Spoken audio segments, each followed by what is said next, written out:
خالد الخیر سعودیہ کے مشہور ہارٹ سرجن ہیں۔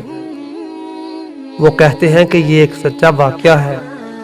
میں دل کا آپریشن کرتا رہتا ہوں۔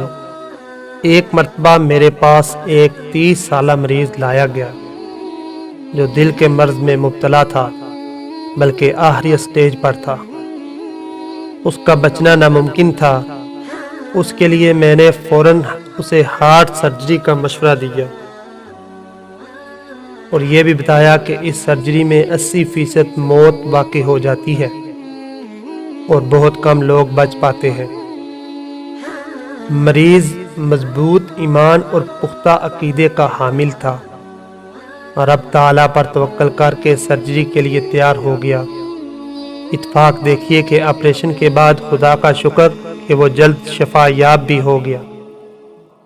2 ہفتوں بعد اسپتال سے فارغ ہو کر صحت مند لوگوں کی مانند مصروف دنیا ہو گیا۔ تقریباً 7 ماہ بعد اس کے ایک رشتہ دار نے فون کر کے بتایا کہ وہ فوت ہو گیا ہے۔ اس کی وفات کے چند دن قبل میں نے اس کا چیک اپ بھی کیا تھا۔ وہ بالکل تندرست تھا۔ اس کا دل معمول کے مطابق تھا۔ مجھے اس کے رشتہ دار نے بتایا کہ چائے پیتے پیتے اچانک لیٹ گیا اور اس کی روح پرواز کر گئی۔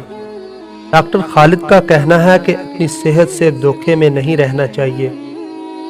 اپنی تندرستی کو دیکھ کر موت کو بھول نہیں جانا چاہیے۔ کبھی کبھی سخت بیمار بچ جاتے ہیں اور صحت مند آخری سفر کو روانہ ہو جاتے ہیں۔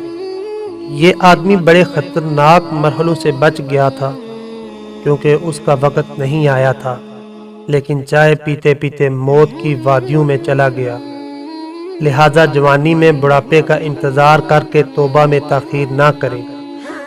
آج ابھی اور اسی وقت سچی توبہ کر کے اللہ کے دوست بن جائیں۔ شاید ہمیں اگلا دن، اگلا ہفتہ یا اگلا سال دیکھنا نصیب نہ ہو۔